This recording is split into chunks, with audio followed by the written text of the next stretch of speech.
Les aborigènes vivent sur le continent australien depuis plus de 50 000 ans.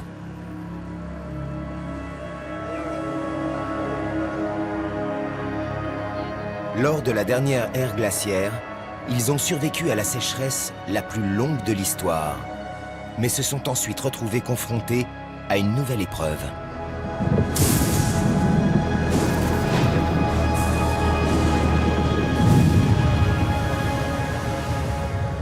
Il y a 18 000 ans, la planète s'est réchauffée et le niveau des mers est monté de plus de 120 mètres, engloutissant un quart du continent.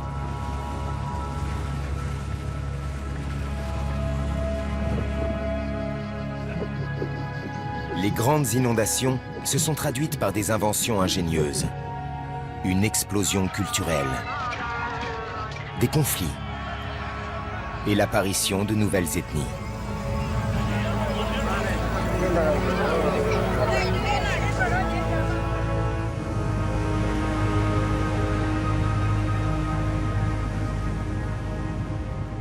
Les grandes inondations sont relatées par le peuple Pitjantjatjara Tiatiar dans le Wadi Ngingni, littéralement le rêve du pinson. Les ancêtres se sont noyés ici. Tous les hommes se sont noyés ici. Ici même.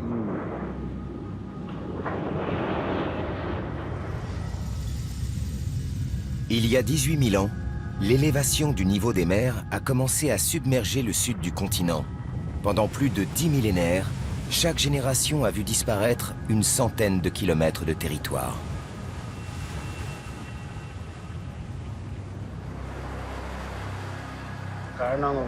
Certains ont voyagé jusqu'ici. Ils ont vu l'eau monter.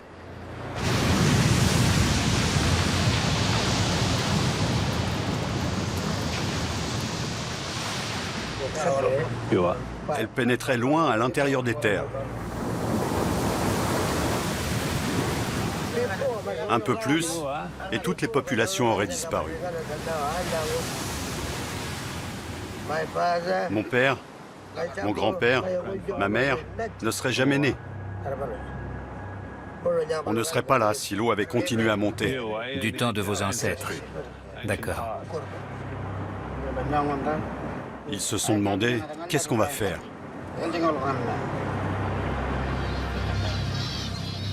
Dans le temps du rêve, des milliers de Wadi Ngingni, les personnages légendaires qui avaient pour totem le pinson, ont quitté leur terre natale et rejoint le centre du continent pour fuir les inondations.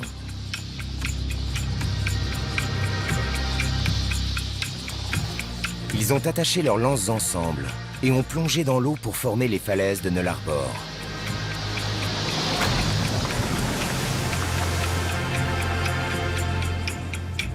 Tous ont péri noyés, mais les flots ont été arrêtés. Dans l'ancien temps, les esprits des ancêtres ont créé les falaises sur lesquelles nous sommes assis. En tant qu'archéologue, on sait que la mer était très loin, plus loin que l'horizon.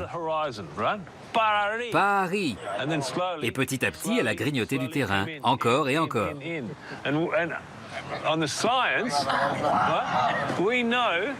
La science nous dit que ça a commencé il y a 18 000 ans, qu'elle a recouvert de plus en plus de terre et qu'elle s'est arrêtée il y a 6 700 ans. Ce qui veut dire que si les deux récits racontent la même chose, c'est la plus vieille légende divine du monde. Qu'en pensez-vous? La légende et l'histoire, elles se rejoignent. Mon père, ma grand-mère et mon grand-père nous ont raconté l'histoire de l'inondation. Ils nous ont dit « Respecte la loi ».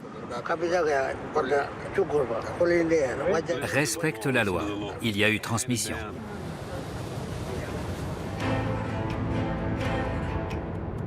Les légendes sur les grandes inondations se transmettent depuis des centaines de générations un peu partout en Australie.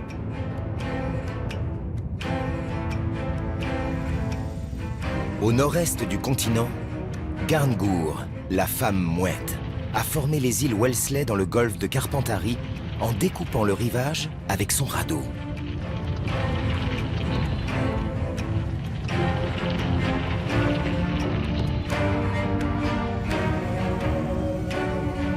En Australie méridionale, Ngurunderi, furieux, a déclenché un raz-de-marée pour noyer ses épouses, séparant ainsi l'île Kangourou du continent.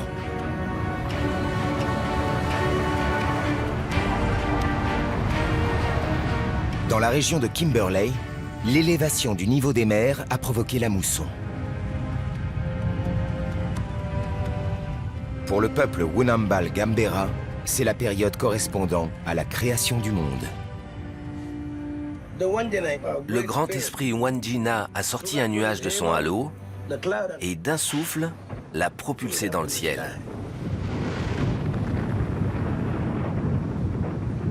Le nuage a grossi de plus en plus et la pluie s'est mise à tomber.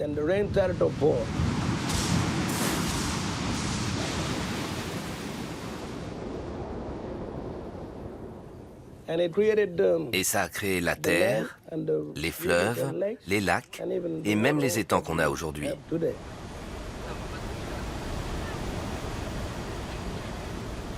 Il y a plus de 12 000 ans, le climat chaud et humide a favorisé une culture des sols florissante.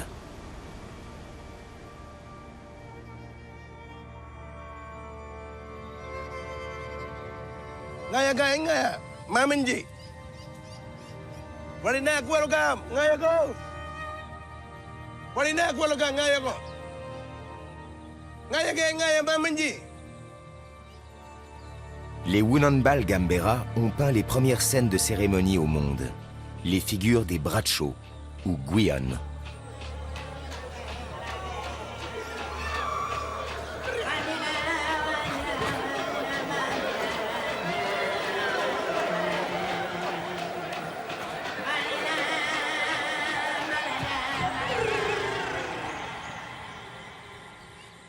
Leurs descendants tentent de mieux comprendre cette œuvre d'art ancestrale, avec l'aide d'une équipe d'archéologues.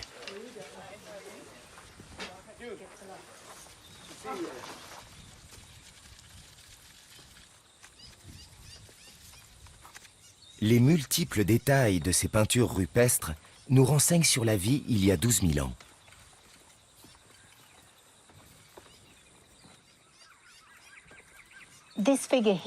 Ce personnage-là, je l'aime beaucoup. On voit que ses cheveux sont coiffés de petites couettes ou tresses. Et on voit même où ils sont attachés.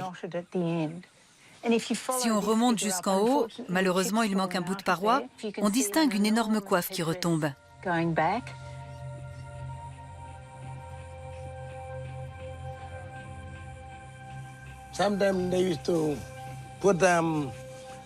Des fois, ils se mettaient de la cire d'abeille dans les cheveux pour les faire tenir en l'air.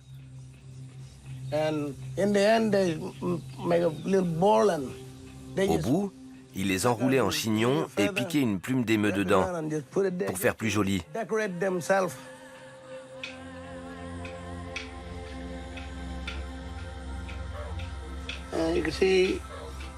Un garçon tend la main vers son père. Il se prépare pour une cérémonie, un corroboree. Les jeunes garçons deviennent des hommes.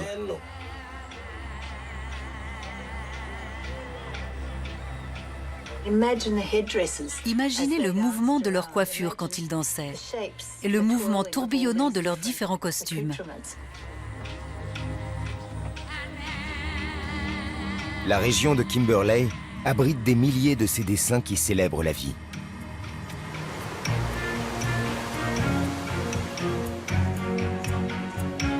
Sur ce territoire reculé et rude, les populations parvenaient, semble-t-il, à cultiver les sols.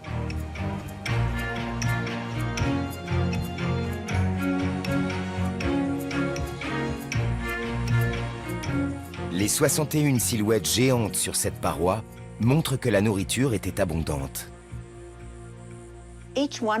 Chaque personnage a un peu de ventre, mais une taille marquée. À mon avis, ça veut dire qu'ils étaient bien nourris et ne manquaient de rien. Habituellement, les groupes de chasseurs-cueilleurs n'ont pas de graisse. Et je pense que les rondeurs étaient admirés. On voit quelques postures de combat, mais sinon, la plupart des silhouettes sont en position passive. Peut-être qu'il y avait peu de rivalité à propos des ressources et des territoires, et donc peu de tension. On sent plutôt une harmonie entre les gens.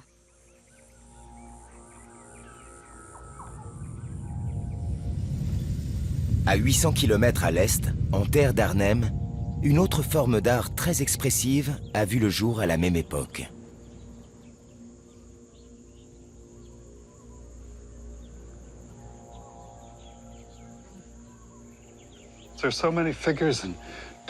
Il y a énormément de personnages et d'attitudes différentes. Ils courent, ils trébuchent, ils tombent ou ils tiennent debout. C'est très varié.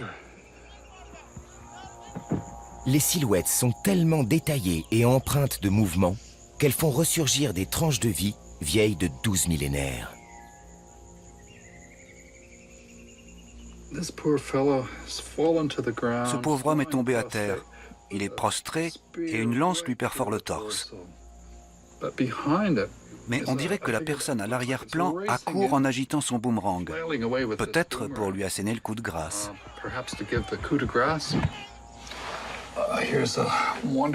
Celle-ci est magnifique. Ce qui est passionnant, ce sont ces deux rangées de petites traits qui partent de la bouche et qui évoquent la parole de la personne. Ça renforce le côté animé et vivant de cette section en particulier, mais aussi de la scène tout entière.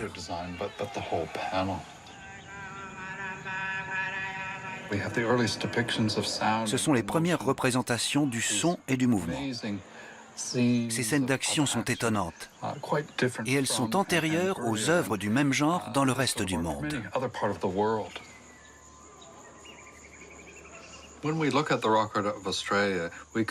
Quand on étudie l'art rupestre australien, on retrouve des styles spécifiques sur des étendues très vastes. Les figures de corps en mouvement des Guyones, c'est du grand art. Ce sont des développements culturels majeurs, ce qui laisse à penser qu'on n'avait pas affaire à une poignée d'aborigènes en proie aux éléments, mais plutôt à un groupe assez nombreux, doté d'une culture complexe, à la fois visuelle, cérémonielle et spirituelle, qui a perduré très longtemps dans ces régions.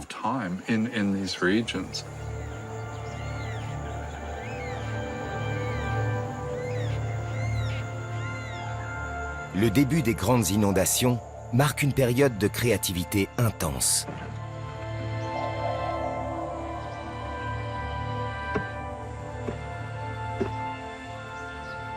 Les représentations en mouvement des Guyones figurent pour la première fois l'une des inventions les plus ingénieuses de la préhistoire, le boomerang.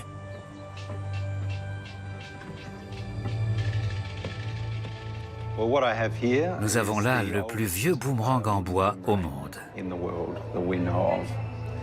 Il a 9000 ans.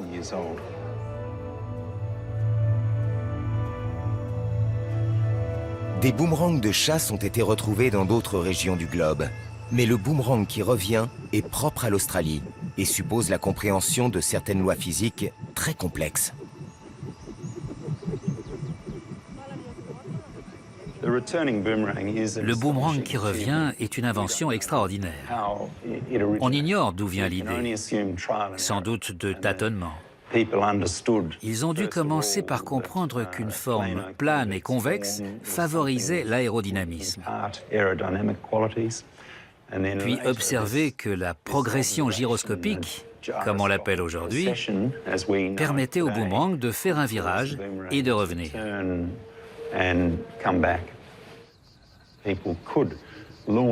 Il pouvait lancer un boomerang à 100, 200 ou même 300 mètres et le rattraper au vol.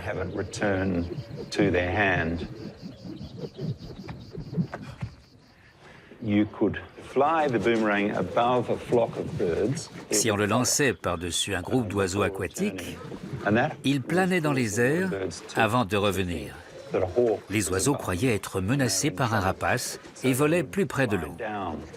Alors les chasseurs tendaient un filet pour les attraper.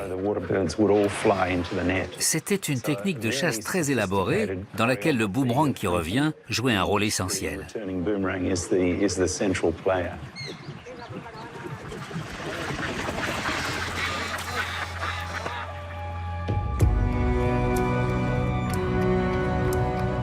Il y a 8000 ans, le niveau des mers a submergé les vastes plaines côtières du Nord.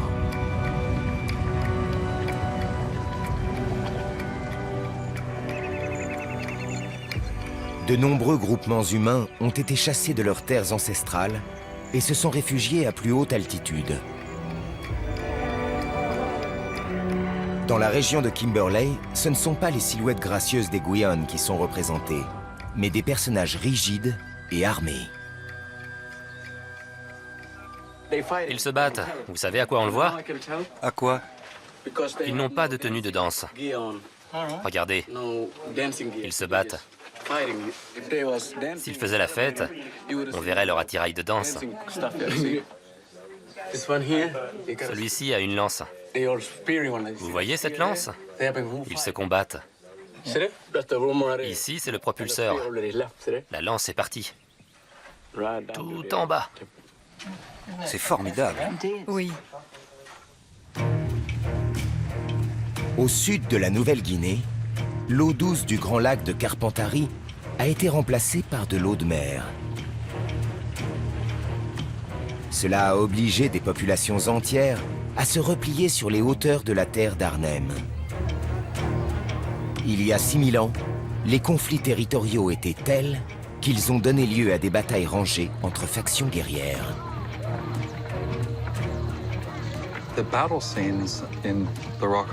Les scènes de bataille dans l'art pariétal australien se trouvent principalement dans l'ouest de la terre d'Arnhem. C'est là que figure la plus ancienne du monde. Il y a plusieurs sites représentant des personnages tout simples, avec des saguets, des boomerangs, une hache de pierre emmanchée. Ils sont en deux groupes qui s'affrontent. Sur l'une des peintures, une fissure dans la paroi sépare les deux camps. Certains guerriers passés de l'autre côté sont la cible d'un jet de lance. Sur l'ensemble du littoral, les grandes inondations ont favorisé la naissance de communautés de plus en plus spécifiques. L'une des plus notables est sans doute celle des Tasmaniens, isolés du reste du continent il y a 14 000 ans.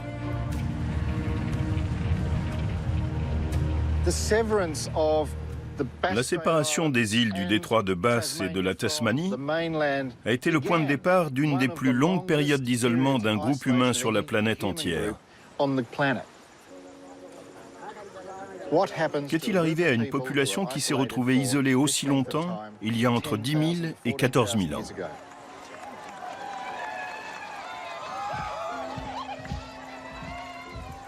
Les premiers récits sur les peuplements en Tasmanie, rédigés par des scientifiques français du XVIIIe siècle, décrivent une population florissante. Quand les Français sont arrivés dans la baie de la Recherche, les gens qui vivaient là étaient en bonne santé. Heureux. Tout allait bien pour eux. Les grands explorateurs, comme d'Entrecasteaux, Baudin et bien d'autres, ont observé que les aborigènes de Tasmanie étaient en excellente santé.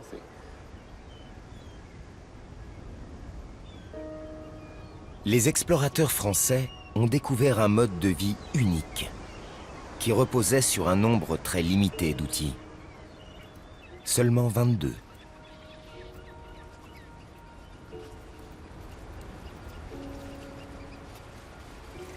Sur le continent australien, à la même époque, on en comptait environ 120, dont le boomerang, le propulseur de lance, la hache et son manche, ou le bouclier de bois, pour n'en citer que quelques-uns. Les Tasmaniens n'avaient rien de tout cela. Leurs seules armes étaient un gourdin en bois et une sagaie, et ils disposaient de quelques outils en pierre, de paniers tissés et de sacs faits avec des algues.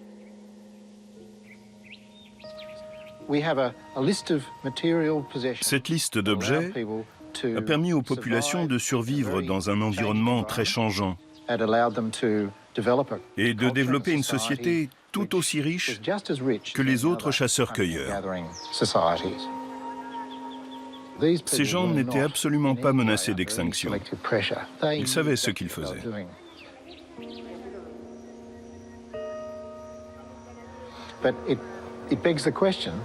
Mais ça soulève une question. Est-ce que ce minimum suffit pour survivre, pour mener une vie saine, heureuse et durable en société? Cette vision remettait en cause la pensée européenne, qui n'envisageait pas le progrès sans la technologie.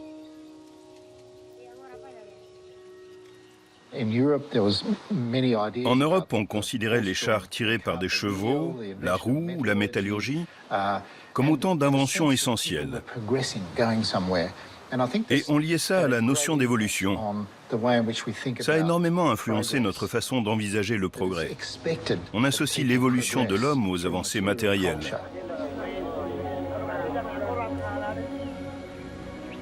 Les Tasmaniens travaillaient moins que les Européens et avaient davantage de temps pour les activités d'ordre culturel.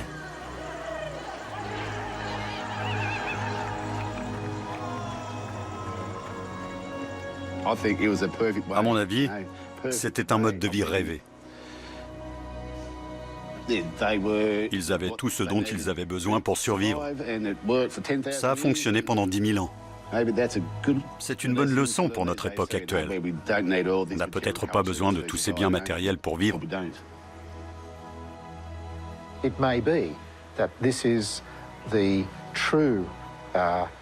Il y a peut-être un enseignement à tirer des aborigènes de Tasmanie.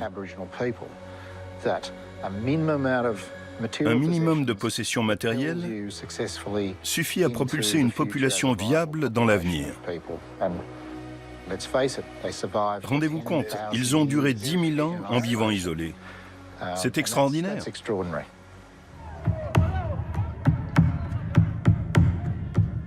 Au nord du Sahul, la Nouvelle-Guinée a été séparée du reste du continent il y a environ 8 000 ans.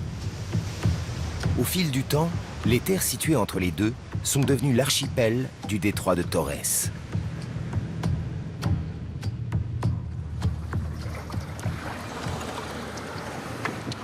Là, on est à Pulu, sur la plage de Pulu. Ok, on y est. À mi-chemin entre la Nouvelle-Guinée et l'Australie, l'île de Pulu est sacrée pour Signet et son peuple. Elle est à l'origine d'un changement profond dans leur communauté. Wow.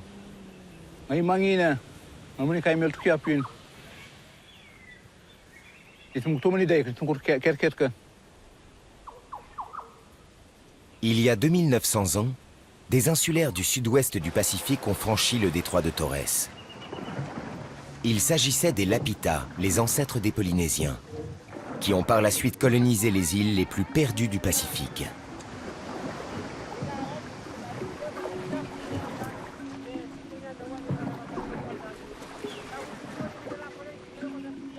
Ils ont apporté avec eux des pirogues adaptées à la navigation maritime, des techniques agricoles et une poterie particulière. C'est un fragment de poterie lapita. On voit des marques, Des incisions. et de légères impressions. Oui, C'est vraiment typique de l'art lapita. oui. Cette poterie a entre 2005 et 2900 ans. Et ceux qui l'ont fabriquée sont les ancêtres de ceux qui ont fait celle-ci, qu'on a exhumée juste là. D'accord. Elles sont à nouveau réunies au bout de 2500 ans. Oui. Bonjour, grand-père.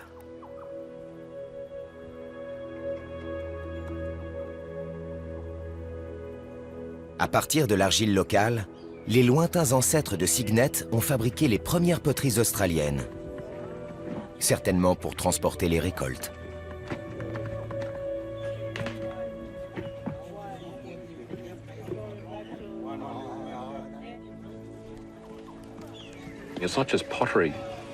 Ils n'ont pas seulement apporté la poterie, mais aussi une langue, l'horticulture et l'agriculture. Parce que les Lapita, en parcourant la côte de Papouasie-Nouvelle-Guinée, ont cultivé les champs et fait pousser des bananes, du taro, des ignames. Ils ont apporté l'agriculture. Ouais. C'est la seule explication à une telle densité de population sur ces îles. Ils avaient beaucoup de ressources marines, mais pour qu'il y ait des centaines et des centaines d'habitants, il fallait davantage. Il fallait l'agriculture, il fallait faire pousser les aliments. Oui. Et ce grand changement est représenté ici, dans cette grotte. C'est l'agriculture qui a permis la survie des grandes populations d'insulaires du détroit de Torres. Pour cela, les habitants de toutes ces petites îles devaient être reliés entre eux. Ils ont organisé un vaste réseau d'échanges, grâce à leurs énormes pirogues à voile.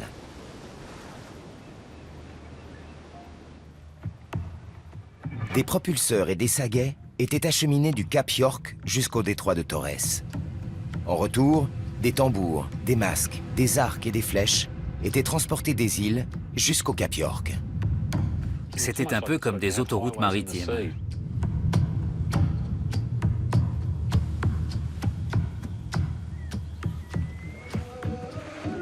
Tout s'échangeait, y compris les idées. Pourtant, le continent australien n'a pas adopté le concept d'agriculture, qui faisait partie intégrante de la vie des populations du détroit de Torres.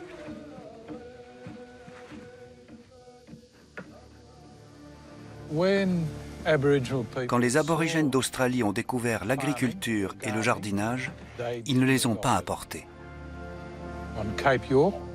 Au Cap York, ils ont peut-être essayé quelques années il y a des siècles, mais ils ont renoncé. Ils ont préféré leur système de gestion des sols. Et il en a été de même dans toute l'Australie. Dans le sud-est, les Gunditjmara ont choisi d'accroître les ressources que fournissait la terre en modifiant le paysage avec l'aide des forces de la nature.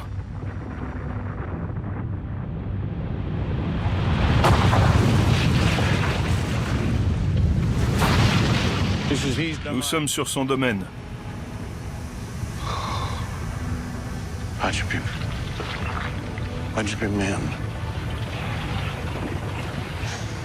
Il a apporté le savoir,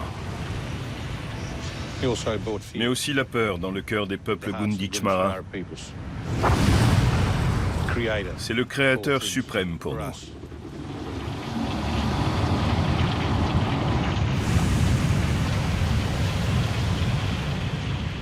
Il y a 35 000 ans, l'éruption du volcan Butchbim sur le mont Eccles a recouvert de basalte et de lave le paysage tout entier, y compris les criques environnantes. Au fil de dizaines de milliers d'années, les Gunditjmara ont vu les zones humides du lac Konda se développer et se remplir de millions d'anguilles et autres poissons.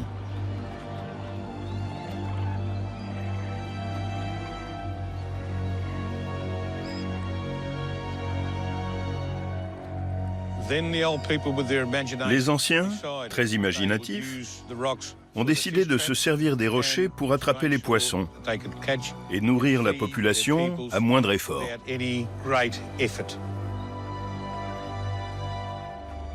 Il y a au moins 6500 ans, les Gunditjmara ont conçu des pièges à poissons avec des rochers. Ils ont mis en place un système d'aquaculture permanente, l'élevage d'anguilles, qui faisait vivre des milliers d'habitants.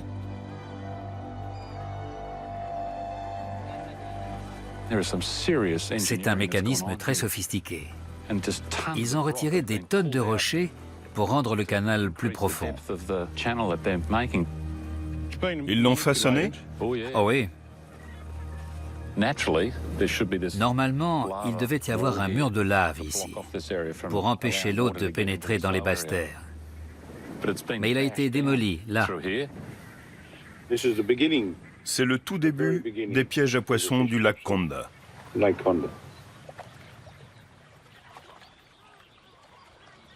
Il y avait des dizaines de systèmes hydrauliques tout autour du lac. Celui-ci, cartographié au XIXe siècle, faisait plus de 350 mètres de long. Il montre comment les pluies printanières charriaient des anguilles en s'engouffrant dans le canal.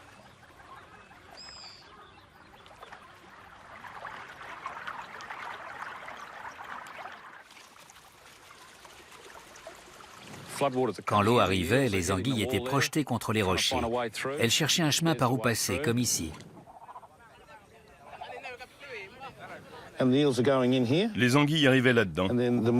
Ensuite, la population attrapait ce panier quand il était plein et le soulevait. Puis il le vidait au sec. L'eau ne montait pas jusqu'ici à l'époque. À mesure que le niveau du lac s'est élevé, d'autres canaux et d'autres pièges ont été ajoutés. La population a astucieusement exploité le débit naturel de l'eau pour pêcher plus d'anguilles.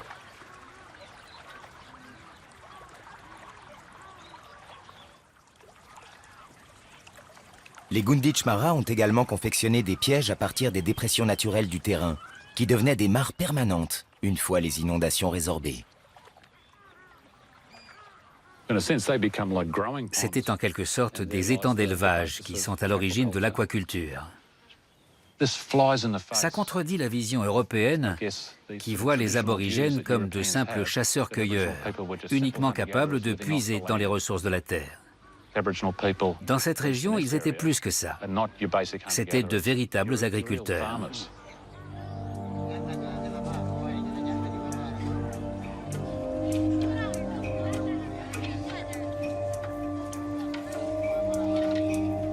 Non contents d'élever des anguilles, les Gunditjmara ont également bâti des villages d'habitation en pierre.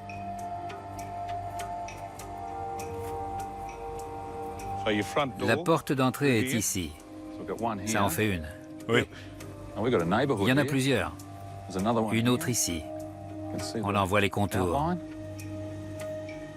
Les murs ne sont pas très hauts, à peine 60 cm. Juste ce qu'il faut pour faire tenir l'armature qu'on ne peut pas planter directement dans le sol trop rocailleux. Il devait y avoir 5 branches arquées qui formaient une structure en pointe d'au moins 2 mètres. Et le tout était ensuite recouvert de branchages et de feuillages. Là, on n'a qu'une partie du village. Il devait y avoir des milliers et des milliers de Gunditjmara qui vivaient par ici. Et il y a des huttes en pierre dans le même genre que celle-ci, un peu partout.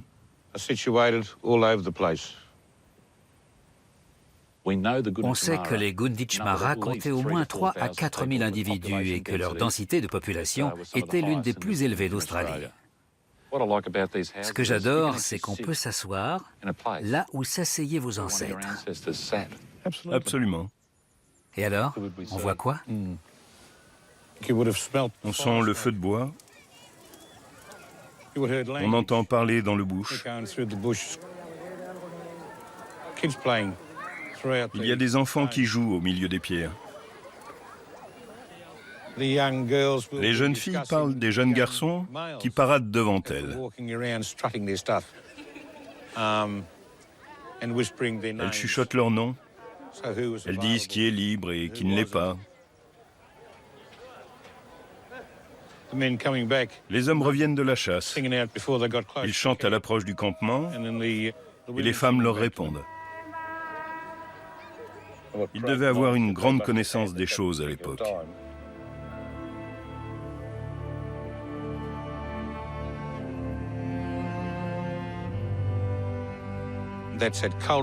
Cette empreinte spirituelle et culturelle est encore présente dans le pays et elle est extrêmement vivace dans l'Australie tout entière.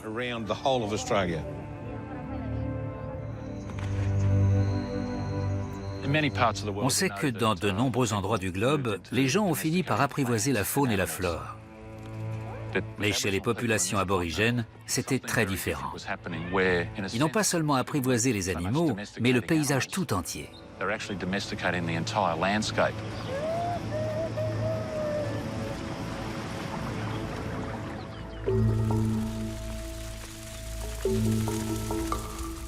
Pour cela, ils disposaient d'un outil primordial, le feu.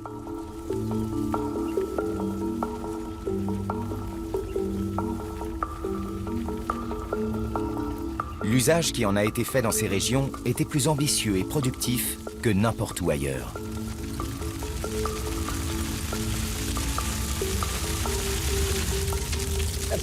On faisait comme ça. Les ancêtres faisaient tout brûler. Ils m'ont montré comment ils utilisaient le feu pour chasser. À la saison sèche, Sean Namanilk et sa communauté de la terre d'Arnhem brûlent des parcelles de leur territoire pratiquement chaque jour.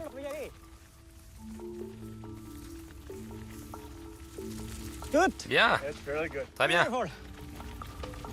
Mais c'est dangereux si on est là-bas. Si le feu va vite, vous brûlez. Mais si vous restez là, aucun danger. Le feu est utilisé depuis des milliers d'années pour débroussailler et chasser.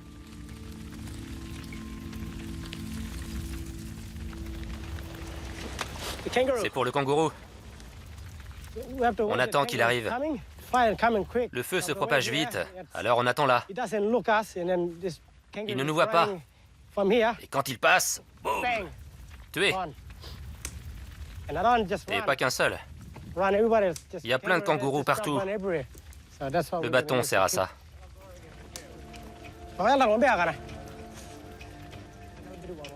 Dans de nombreuses régions reculées d'Australie, l'utilisation réfléchie du feu que faisaient les aborigènes en brûlant régulièrement des parcelles choisies a été récemment reprise par les autorités. Les anciens nous ont expliqué. Ils savent tout. Tout.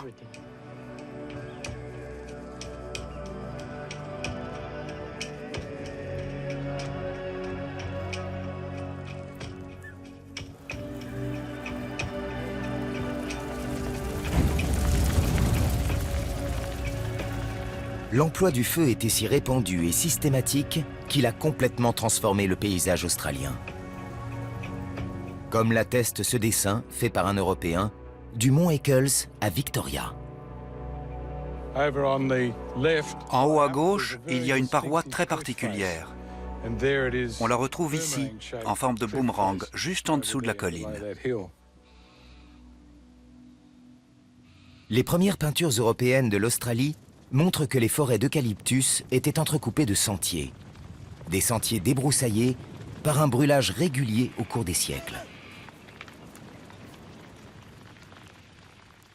Il y a un chemin qui descend jusqu'à la mer. Un autre qui va par là et devient plus étroit, puis un autre ici. Il y a des sentiers de part et d'autre de l'herbe.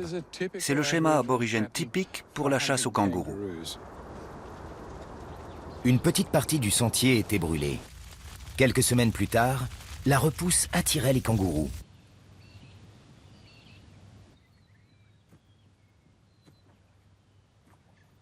Sur le mont Eccles, les chasseurs se cachaient dans la forêt et piégeaient les animaux au pied du sentier quand ils arrivaient au bord de mer.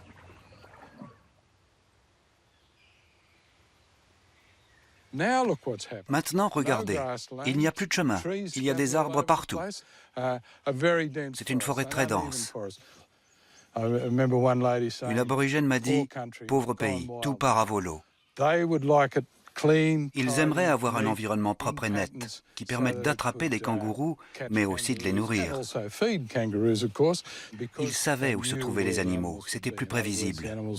Abondance, efficacité et prévoyance, voilà les trois objectifs des aborigènes quand ils utilisaient le feu.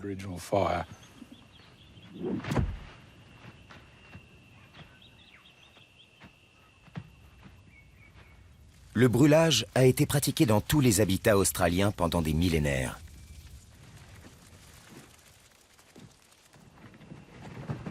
L'ensemble du continent pouvait donc produire davantage de nourriture, même dans les zones les plus inhospitalières.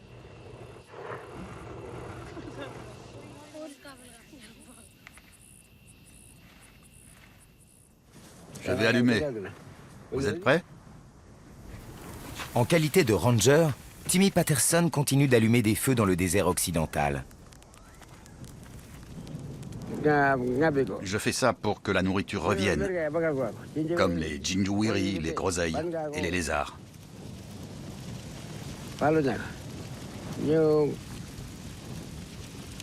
Et puis aussi, ça fait repousser les jolies fleurs. Grâce au brûlage régulier de petites parcelles, même les déserts sont capables de produire des végétaux en permanence. C'est des ginjuiri, des groseilles.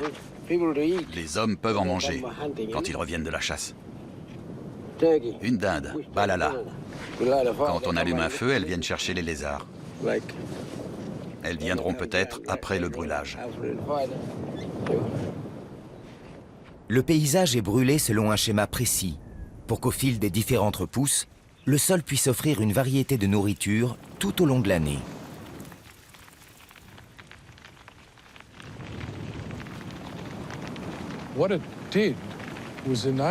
Ça permettait aux gens de ne pas dépendre du hasard, mais d'une certaine organisation. Dans cette profusion de végétaux, d'animaux, d'oiseaux, d'insectes, de reptiles, ils ont réussi à produire un équilibre. Ils ont permis ça.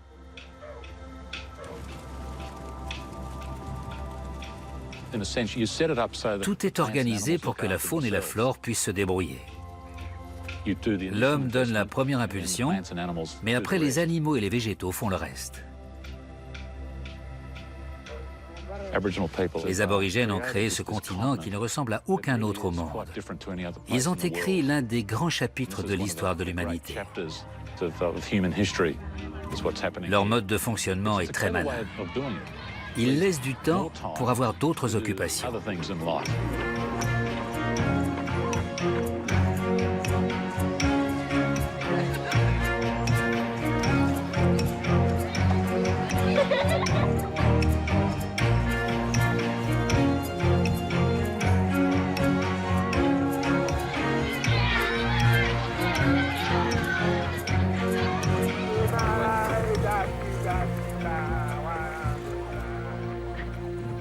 Au cours des siècles qui ont précédé les premiers contacts avec les Européens, ce continent était occupé de bout en bout par plus de 200 communautés de cultures différentes. Chacune d'entre elles façonnait activement l'écosystème tout en respectant les cycles de la nature pour créer un vaste système de gestion des sols. C'était le plus grand terrain agricole de la planète.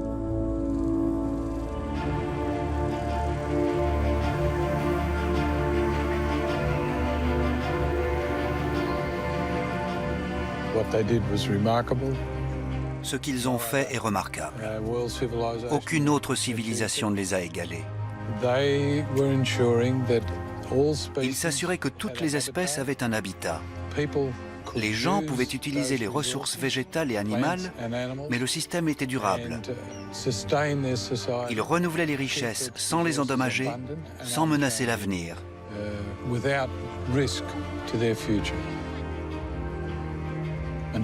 Jusqu'à l'arrivée complètement inattendue d'étrangers.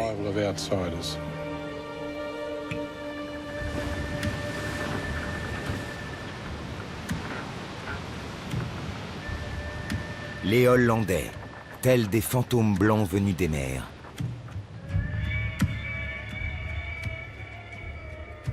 L'histoire du tout premier contact européen s'est transmise de génération en génération.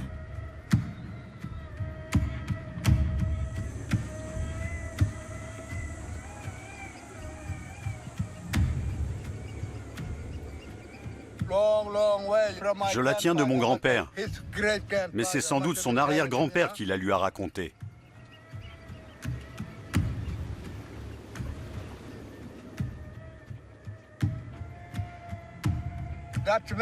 Les Hollandais avaient une barque. Ils pagaillaient.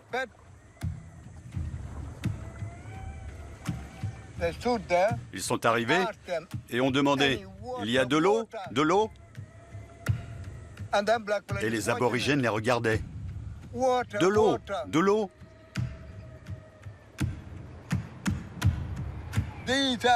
Ce sont des fantômes qui sont sortis des tombes.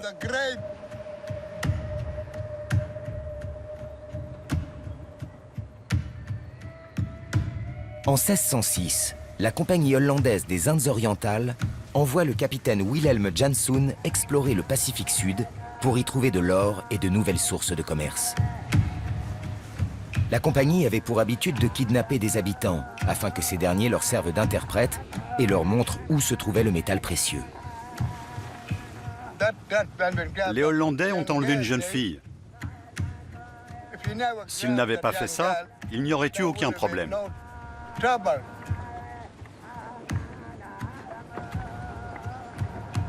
Tue-le. Tue ce type. Moi, je tue celui-ci. Ils en ont tué 3 ou 4. D'autres se sont enfuis. Ils sont redescendus vers la mer et ont repris la barque pour regagner leur navire. Quand ils sont partis, ils ont tiré.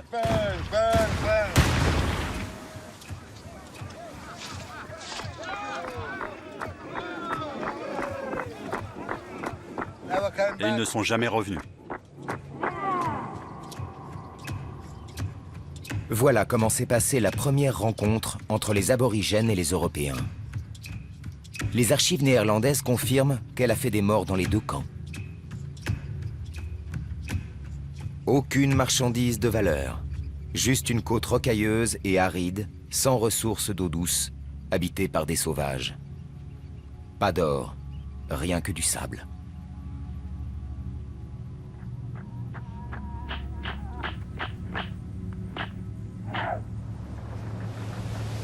Au cours des 2 siècles qui ont suivi, des vaisseaux hollandais ont été aperçus au nord, à l'ouest et au sud du continent. Puis, en 1770, sur la côte est, un navire d'un autre pays est arrivé.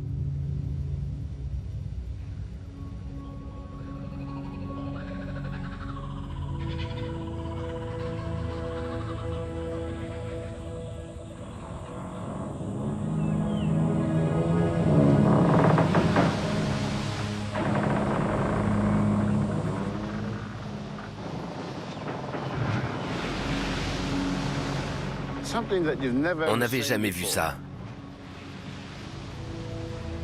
Mais c'était réel. Les aborigènes observaient les moindres faits et gestes de ces gens. Ils se demandaient ce qu'ils voulaient. Qui ils étaient. C'étaient des Anglais. Le lieutenant James Cook et le naturaliste Joseph Banks à bord du voilier Endeavour.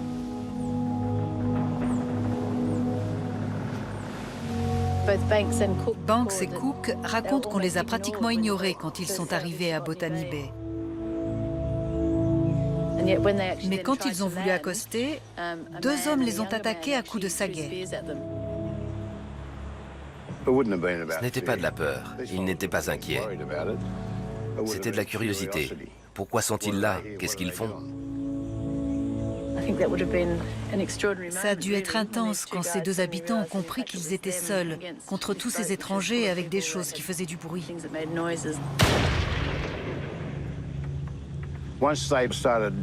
Quand les Anglais ont commencé à tirer, là, je pense qu'ils ont eu peur. Attends, c'est quoi ça? Les 2 guerriers d'Eora ont tenu bon et menacé les nouveaux arrivants de leurs lances. Une balle a blessé l'aîné des 2. Les étrangers blancs ont accosté. Les 2 guerriers ont continué de lancer leurs saguets. Au 3e coup de feu, ils ont détalé.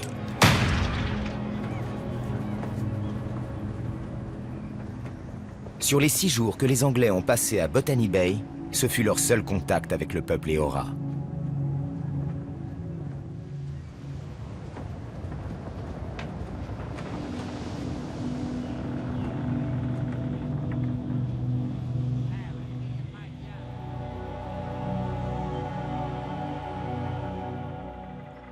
18 ans plus tard, 11 navires, avec plus de 1000 passagers à bord, ont accosté au cœur de la patrie de la tribu Garigal. Cette fois, ils sont restés.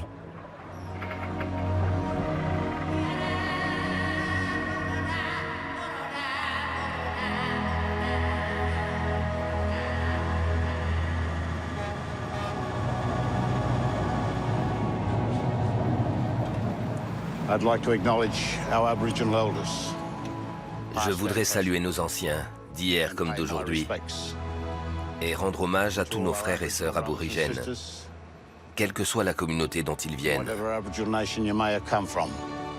Bienvenue chez les Garigal, en terre aborigène. Et à tous les non-aborigènes, j'adresse mes vœux chaleureux et sincères de bienvenue. Ici, c'était, c'est et ce sera toujours une terre aborigène.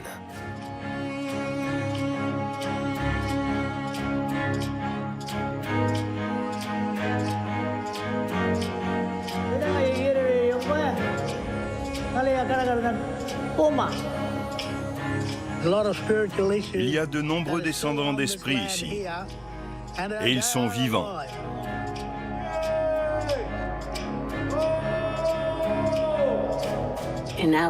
Dans notre culture, on considère que les ancêtres sont toujours là. Quand je sens leur présence, ça me fait pleurer. Ils me disent « Bienvenue chez toi, Margaret ».